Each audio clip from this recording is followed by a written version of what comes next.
Hello मित्रों, नमस्कार। Hindi professor academy में आप सभी मित्रों का बहुत बहुत स्वागत है। तो मित्रों, हम लोग काव्य शास्त्र में पढ़े थे रस।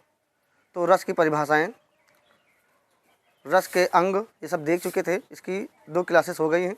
तीसरी क्लास में कुछ बचे हुए रस हैं, उनको देखेंगे, पढ़ेंगे। तो देख लेते हैं। अगला हमारा रस रहेगा, 7 रस हो गए थे, ठीक है। 8वां रस देखेंगे। 8वां रस हो जाएगा हमारा अद्भुत रस, ठीक है। अद्भुत रस, ठीक है।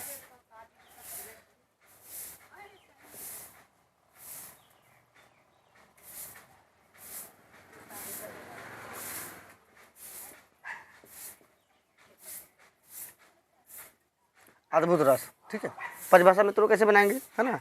जब अद्भुत रस का स्थायी भाव क्या होता है? विस्मय, विस्मय, ठीक है। अस्थायी भाव विस्मय हो जाएगा। तो परिभाषा कैसे बनाएंगे? जब विस्मय नामक अस्थायी भाव विभावन भाव एवं संचारी भाव के साथ अंकुरित होता है तो अद्भुत रस की निष्पत्ति होती है, ठीक है मित्रों। परिभाषा उसी तरह बनाएंगे। अद्भुत रस का अस्थायी भाव होता है विस्मय, तो कहेंगे कि जब विस्मय नामक अस्थायी भाव विभाव अनुभाव एवं संचारी भाव के साथ में पुष्ट होता है तो अद्भुत रस की निष्पत्ति होती है। ये इसकी परिभाषा हो जाएगी।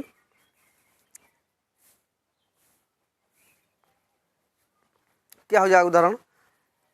अखिल भुवन चर अचर सब हरि मुख में लख मातु और चकित भई गदगद वचन विकसित द्रग पुलकातु, ठीक है।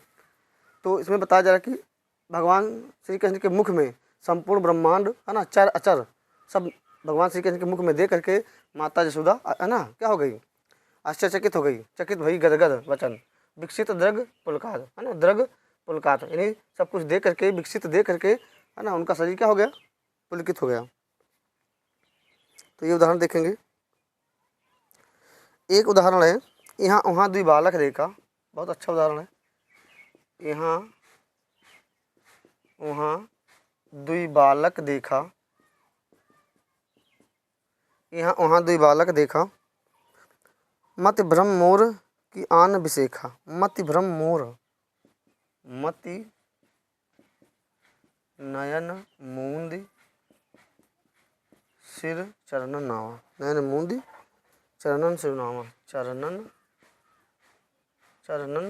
सिरुनावा, ठीक है, सिरुनावा।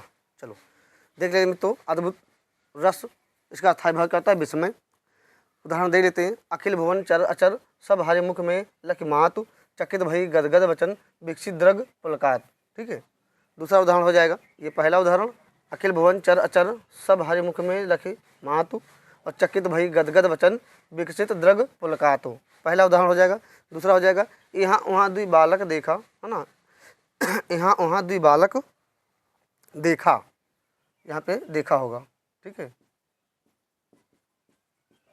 यहाँ वहाँ दुई बालक देखा, मत भ्रम मोर की आन विशेषा, तन पुलकित मुख बचन न आवा, नयन मूंद चरणन सिरुनावा। तो ये इसके उदाहरण हो जाएंगे। उसके बाद में अगला देखते हैं, विभत्स रस, ठीक है। 9 नंबर है विभत्स रस। इसका अस्थायी भाव होता है मित्रों जुगुप्सा, जुगुप्सा, या इसी को हम घृणा भी कहते हैं, ठीक है। दोनों ध्यान रखें मित्रों। घृणा, परिभाषा क्या हो जाएगी कि जब घृणा नामक अस्थायी भाव विभावन भाव एवं संचारी भाव के साथ में पुष्ट होता है तो विभत्स रस की निष्पत्ति होती है। ये इसकी परिभाषा हो जाएगी। उदाहरण देख लेते हैं। सिर पर बैठो काग, बहुत ही महत्वपूर्ण उदाहरण है। सिर पर बैठो काग, कवा, ठीक है। सिर पर बैठो काग, आँख दो खात निकारत, आँख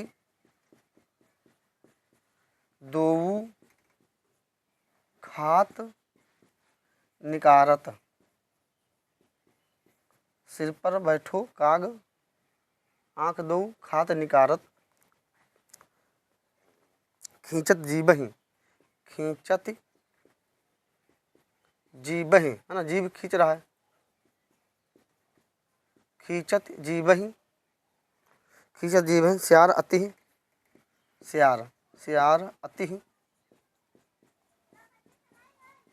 स्यार अति, आनंद कर धावत, आनंद कर धावत, आनंद कर धावत। ठीक है, क्या हो जाएगा उदाहरण, बहुत ही महत्वपूर्ण उदाहरण है मित्रों, पूछा जा सकता है किसी परीक्षाओं में।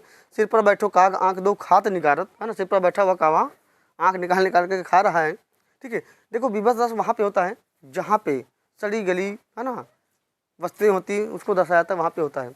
तो सिर पर बैठो काग, उदाहरण क्या हो जाएगा, सिर पर बैठो काग आंख दो खात निकारत, खींचत जीबहि, है ना, खींचत जीबहि, स्यार, जो स्यार है जीभ निकाल निकाल खा रहा है, अति आनंद कर धावत, है ना, अत्यंत आनंद के साथ में सब दौड़ दौड़ खा रहे हैं।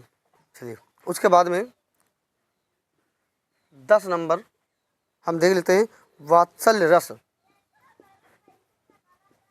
वात्सल्य रस, वात्सल्य रस की परिभाषा देख लेते एक बार। इसका अस्थायी भाव क्या होता है, वात्सल्यता या रति या स्नेह होता है। ठीक है, ये भी लिख सकते हैं, रति या स्नेह भी कह सकते हैं।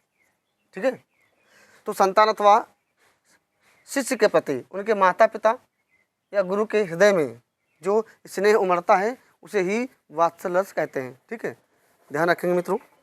इसके दो भेद भी होते हैं, वात्सल्य संयोग और वात्सल्य वियोग, ध्यान रखना, इसके भी दो भेद होते हैं।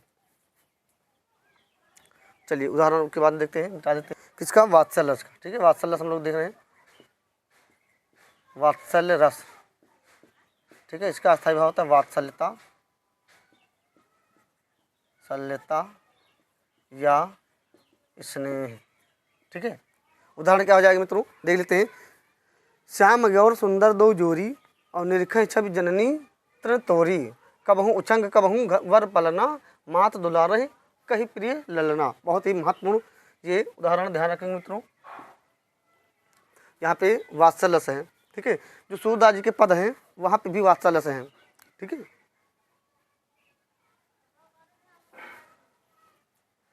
ना, जैसे सूरदास जी के पद हैं कि मैया हो न चरई हो गाई, है ना, इस वाले पद में भी है।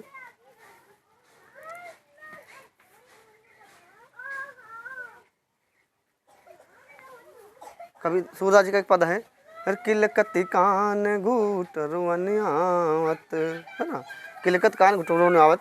सूरदास जी के जितने भी लगभग पद हैं ये सब में वात्सल्य रस है।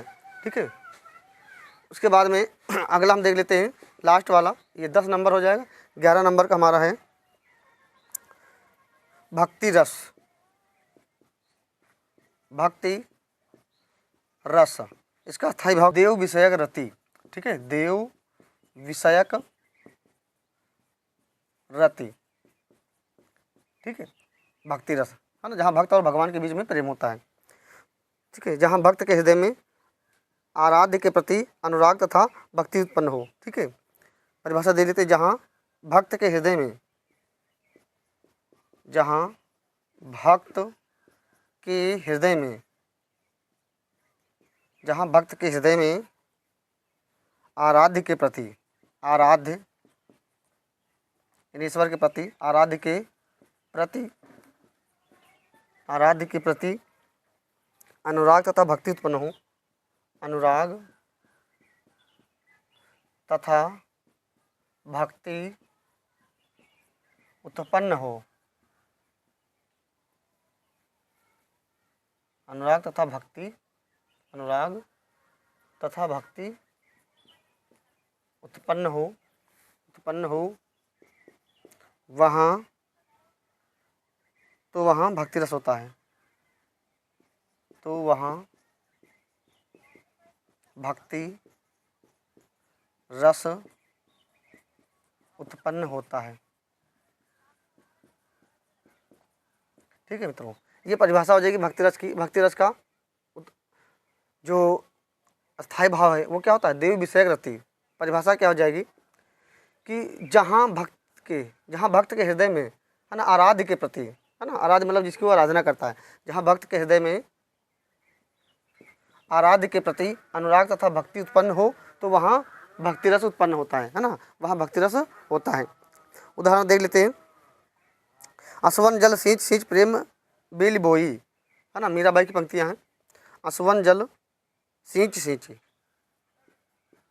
असवन जल सींच सींच, असवन जल सींच सींच प्रेम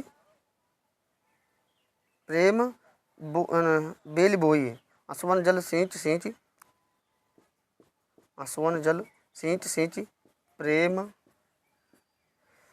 बेली बोई, बेली बोई। अब तो है ना, अब तो बेली फैल गई, अब तो बेली फैल गई,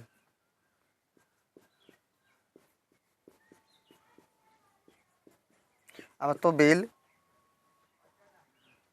फैल गई, आनंद फल हुई, आनंद फल हुई। ठीक है, ये मीराबाई की पंक्तियाँ, इसमें भक्ति रस हैं मित्रों, ध्यान रखेंगे। असवन जल सींच सींच प्रेम बेल बोई, अब बेल फैल गई आनंद फल हुई। ठीक है, बहुत ही महत्वपूर्ण पंक्तियाँ हैं। मेरे तो गिरधर गोपाल दूसरों न कोई, है ना, मीराबाई की जितनी भी पद हैं उनमें सब में लगभग भक्ति रस है। ठीक है, ध्यान रखेंगे। मेरे तो गिरधर गोपाल दूसरों नहीं कोई, जाके सिर मोर मुकुट मेरो पति होई। ठीक है, तो ये मित्रों आज हमारा ये रस वाला टॉपिक कंप्लीट होता है। वीडियो को अंत तक जरूर देखें, ये महत्वपूर्ण पंक्तियाँ उदाहरण बताए गए हैं, अवश्य परीक्षाओं में पूछे ही जाते हैं लगभग। ठीक है, बहुत बहुत धन्यवाद।